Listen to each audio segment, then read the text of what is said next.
All right, guys, welcome to Adventures with AK. So today, going over a couple things with you, as you saw in the video title. First thing I'm going to cover is duck calling for beginners, which is going to be kind of placement of calling, when you're going to call, why you're going to call, and then we'll also get into how to use a duck call. All right, I got a couple with me here that we're going to go over, and hopefully this helps you out in the long run and you have a successful duck season. Okay, so when to duck call is something that a lot of people don't think about when you're getting into duck hunting. If you're new to duck hunting, you might just think, I have a duck call, I'm just gonna blow it whenever and at ducks. That's all I know.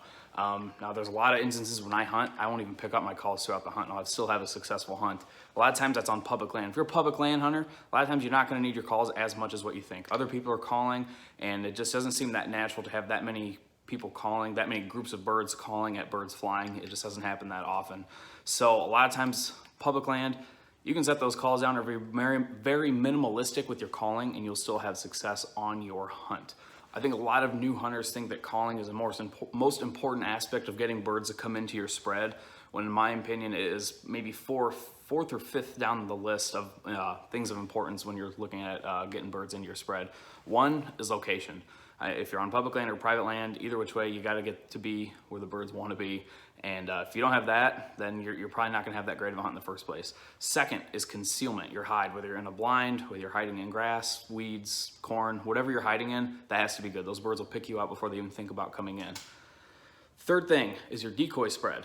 All right, typically birds are going to see you before they hear you. All right, and unless it's dark or something like that, then yeah, those birds are going to see you. So having a good decoy spread, realistic, potentially spinning wing decoys, but I think more important than that is motion on the water. So if it's not a windy day, jerk rig, one of those electric bubblers or ripplers, whatever they're called. I think that's very important. All right, so your spread is big. So then that would be, I guess the fourth thing would be your calling then behind that. So if you do those first three things right, a lot of times calling won't even matter. But sometimes the birds just on certain days like to be talked to, and I've had those hunts a lot where the whole hunt you can't even put your call down until you're ready to shoot. Otherwise those birds will not work into your spread. So it's really just reading the birds and kind of making a game plan as the hunt's going on. You always go into the hunt. I always go into my hunts thinking I'm not going to pick up my calls unless I absolutely have to, and then I evolve throughout the hunt into seeing whatever these birds like to do or what they want when they're getting called at. Then I will just switch to that, and you just kind of have to play by ear throughout the hunt. I believe there are certain conditions which warrant you to call more than other days. If I have a day where it's real sunny, windy, pretty cold, I like to call on those days because I don't know what it is. I think you might be dealing with some newer birds, or when that sun gets in their face, they may not be relying as their sight as much, so calling kind of tends them in the right direction. Versus, let's say, like a cloudy, a dreary, maybe even a rainy day, I will rarely pick up a call on a day like that. I will focus more on water motion, because a lot of times when it's real cloudy like that, unless it's a storm, it will be pretty calm out. And I will just sit up with a jerk rig, maybe a mojo, maybe. I'm iffy on those. I'm always back and forth on them. I think water motion is way more important than a spinning wing decoy. But nonetheless, on those calmer days, focus more on your water motion as opposed to calling. So that's the first part of the video basically done. That should give you a good idea of when I like to call. And if you go back into some of my videos, you'll see some of those mornings when it's real cloudy, not calling. Others days where it's real sunny, I'm calling like a madman. All right, it just kind of depends on the day, depends on the birds. Could be dealing with new birds, stale birds. It just kind of depends. All right. But now we're getting to the video where I'm gonna kind of give you some pointers on how to call. It's very hard to teach, especially over a video. I have guys who just recently started hunting with me, and they've been hunting with me for 3 years now, and they're still trying to learn. It's hard to teach, but all it takes is the biggest thing, practice, and find a call that you're confident in and stick with it, okay? So we'll get into that right now. As you saw, I got two calls with me today. This black one here is a Foils Straight Susie, a little bit of an older call. This company isn't around anymore. They're Rock Outdoors now is the name of that company, and they're out of Western Illinois. This is zinc. This is a power hen, double reed. Oh, this is a single reed, by the way. It was a double reed, and then I switched it out to a single reed to tune it to how I like. This one out of the box is a double reed. I think it sounds pretty good. When you're picking out a call, I would really recommend picking out one that has a bigger mouthpiece. All right, by that I mean this where you blow into is a little bit bigger, because you'll find some that are like half this size. And I just think you can still blow into it okay. It just sounds kind of funny. It sounds kind of squeaky, and I can't get my airflow through it the right way. So one thing to look for if you are going out and buying a new call, try to find one that is a little bit bigger mouthed, okay? Because the way, when you put your lips on a call, you have to imagine you're taking a drink of like a can of pop, right? So, I don't know if you can see it. That's it, okay? So your top lip's going in, bottom lip's under, and your air is going in between your top lip and the call, on the bottom lip of the call. So you have to kind of imagine, the opening has to be relatively big for you to do that. So that's what you're gonna be going for. Okay, now blowing the call. A lot of people think it's just air.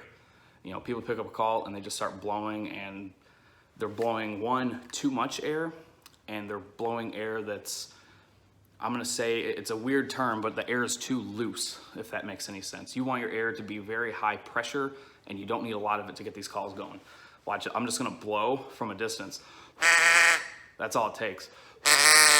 You don't need much air to get these going, all right? So, all it takes. So really short bursts of high pressured air, but it doesn't need to be a lot of air, will get these reeds vibrating and going, okay? I'm gonna start off blowing this. My single reed, you see this is what I use in almost every hunt. This is more occasional, but I will be showing most of the stuff today with this one. So, blowing right in, if you just blow straight air, this is what you're gonna get. All right, there's not much to it.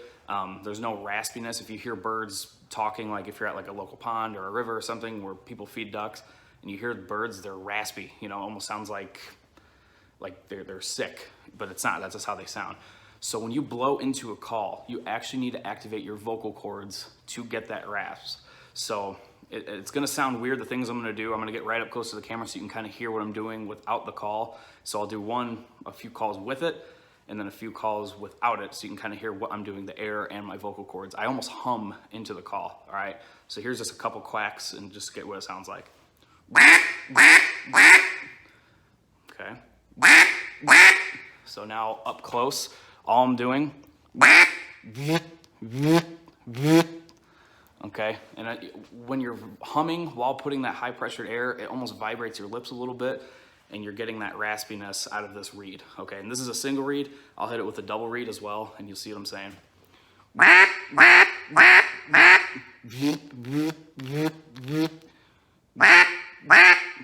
That's all it is. All right, so that's the biggest thing to practice. Before you start digging into certain cadences and things like that, just get a basic quack down, and you can really evolve your call from anywhere in there. All right, so focus on vocal cords, using them to kind of make your lips vibrate, and then pushing out short pressured air. Okay, so once you have that down, you can kind of start working on a few different cadences while you're hunting. And there's really, in my opinion, 3 big ones that I use more than anything. One is a welcome call, which a lot of people call a high ball. They'll really beef it up and to make it sound like a lot more exaggerated to get those birds' attention. But if you go and listen to birds, like I said, I go down to a park that's in my hometown here a lot, and I'll just listen and see what the birds sound like. And a lot of times it's just 5 notes. It's long, long, long, short, short, if that makes sense. And I'll show what I mean here. That's just a welcoming call, all right? It doesn't necessarily mean they're looking at birds, lugging them in, but it's just like, here I am, we're safe here type of a call. And you'll hear a lot of guys, they'll beef that up into like 6, 7, 8 note calls, and it'll be a lot higher, a lot louder and longer notes. And that's just, they're just exaggerating the call to get the attention of birds if they're up real high or something. So that was with the single reed. Here's the double. Okay, so there's the difference between the two. They sound alike, but like I said, these calls are both a little different. Find one you like, play with it. But that cadence is real simple, just like the we was doing with the quack. It's just a little bit shorter.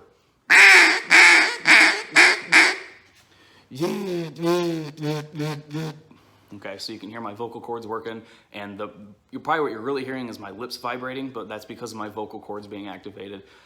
If you listen back in some of my videos when I have the GoPro on my head and you hear me quacking, if you listen past the call, you can actually hear my vocal cords behind the call, all right? So I notice it because I know that I do that, but if you go back and listen to the videos where I'm really calling at birds, you can really tell, and it's pretty neat to hear that. But yeah, big thing to practice there. Just getting the cadence down. That's a really good call to have. Gets birds' attention. Okay, second call we have. Actually, you kind of already worked on this if you're going in series here and working at each of these calls. It's just a single quack. All right, a lot of times when it's not so, like if it's an instance where I'm not wanting to call much, like a cloudier day or the day where I'm on public land, a lot of people are calling and I just want to maybe just do really minimalistic calling, single quacks are great. You hear ducks down when they're feeding, they do it a lot. It's kind of like a welcoming call, but it's also like it's almost like a spotlight or a lighthouse for birds, okay? They hear it, they know where they're at, all right? Whether they come or not, kind of depends on your decoy spread and your hide, but this will get the bird's attention, and it's just single quacks. And I don't know how many times I've had birds working me, like circling me, especially hen mallards. They are absolute loudmouths. If you get new ones in, you'll hear them quacking, and if you give it right back to them, I don't know how many times I've been working single hen mallards, and they'll hit a quack, and I'll give it right back to them, and we just talk back and forth until they come in. It happens a lot. Very cool. All right, something that you know, it's pretty neat when that happens. So definitely a good call to have in your arsenal. It can really finish birds off. But if they seem picky, and a lot of times I'll hit this call when they're turning. Like if they, let's say they buzz you coming from behind you, and they see your decoys and they're turning back, hit them with just a couple. Just like that. That'll just zone them in on right where to go, and they'll land right in your face. All right, so here it is with the double reed. Okay, good call. Easy one to learn, much easier than the welcome call or the high ball, whatever you want to call it, but it goes hand in hand with when you first learn how to call. Okay, on to the third call, which is definitely the most intricate because no one does this call the same. A lot of people have this call confused actually, and that is a chatter or a chuckle, feeding chatter, a lot of people call it. And if you hear birds do this the way other people do it, it's actually incorrect. You hear birds do this when they're flying. I don't know why. I don't know if it's just like they're just keeping in line with each other or if they're calling down to birds below. I'm not sure why, but I always hear birds do this when they're flying up pretty high. Hens will fly and just chatter this whole time. And this is what that call sounds like.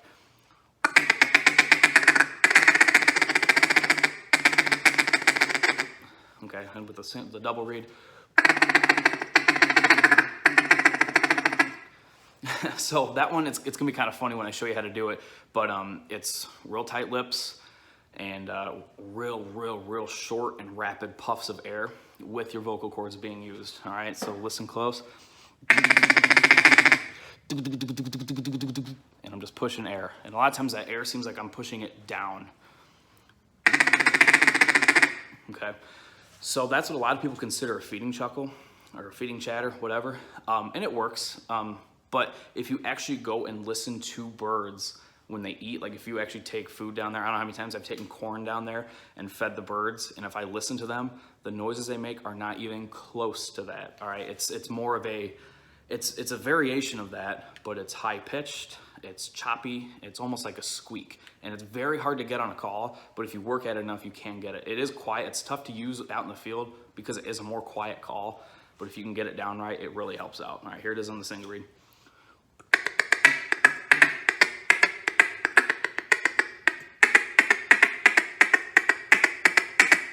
Okay, and you'll double.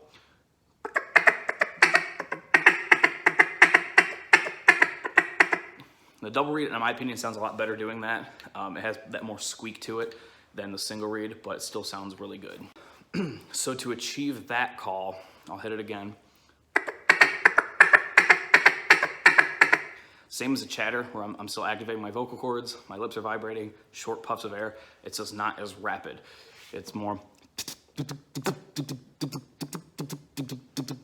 and I'm just, to get that squeak, it's just a faster, shorter puff of air, and to get the more quack sounding chuckle, it's just a little bit more air with that rapidness to it.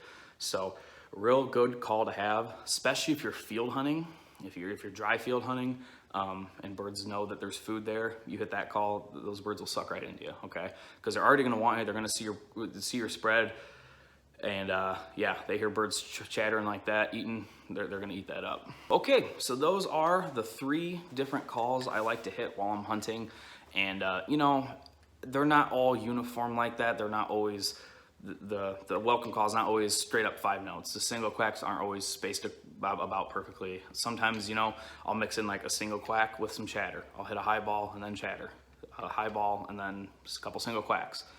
You just got to mix it up. You got to read the hunt, read the birds, see what they're doing, see what they're reacting to. And if you're on public land, it does kind of work in your advantage. If you see birds over like a body of water, you know where other hunters are and they're calling at them. And if they dump right into the spread, you might know, okay, calling's gonna work today. But if you see, as soon as they hit the call and the birds flare, there you go. You know the birds aren't really susceptible to calling, and you might want to set the calls down or just hit a couple single quacks, a little bit of chatter. Keep it minimalistic, focus on your spread more. Calling is fun, very exciting to do, but like I said, I don't think it's the most important asset of hunting. One last note I will hit on here is choosing a call. Like I said, you want to pick one that you're confident in. I wouldn't say go totally dirt cheap on a call, just because you will see the quality. The call itself is fine, but it's the sound you're gonna get out of it. I mean, there's only so much you can do practice-wise to get that good sound. I'd say spend anywhere over like 20 bucks on a call, 20 to 30 bucks. Some of those calls, you know, you get like those real fancy like acrylic calls and they're like hundreds of dollars. I think that's ridiculous. I think both of these are right around 20, 30 bucks. And I've killed so many birds with them. I think they sound great, and really it's up to the caller. Once you get a call that's in that arena of good calls, that they sound good no matter what, it's just up to you. You know, the what they're made of, the paint scheme, none of that matters. It's all just for show, I guess. I don't know. Pick a call with a big mouth. You know, name brand's good, zinc is good, Rock Outdoors is good. Just do some research, you know, read reviews, but I'd say don't break the bank on a call. You don't need to, it's unnecessary. But on that note, we will wrap this video, guys, up. If this video helped you in any certain way, please give me a thumbs up and consider subscribing. We really appreciate it. My season's coming up here in a couple weeks. I've already had a couple hunts up north in Wisconsin. I will tag them in the end of the video here if you want to check those out. Appreciate it watching, guys. We'll see you on the next one.